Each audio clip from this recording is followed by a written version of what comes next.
আমাদের অত্যন্ত প্রাণপ্রিয় নেতা বিএনপির সিনিয়র যুগ্ম মহাসচিব অ্যাডভোকেট রুহুল কবির রিজভী আহমেদ সহ কেন্দ্রীয় নেতৃবৃন্দ, আসসালামু আলাইকুম।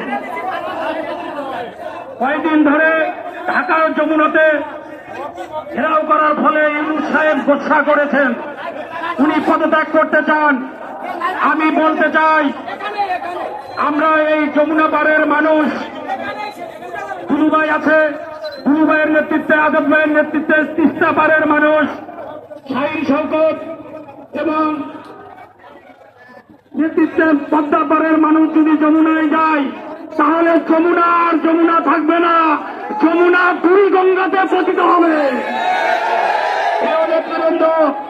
নতুন একটি দল হয়েছে এনসিপি।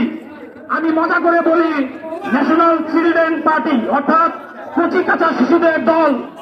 সেই কচি কাঁচা শিশুদের পাল্লায় পড়ে আমাদের দেশ বরেণ্য, যাকে আমরা সম্মান করি, ডক্টর মোহাম্মদ ইউনূস গোল্লায় যাচ্ছেন।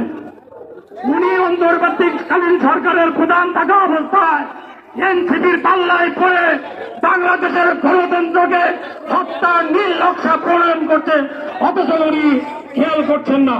আজকের এই সমাবেশ থেকে স্পষ্টভাবে বলতে চাই, বাংলাদেশে প্রায় 4.5 কোটি তরুণ ভোটাধিকার প্রাপ্ত হওয়ার পর থেকে তারা এখন পর্যন্ত কোন নির্বাচনে ভোট দিতে পারেনি।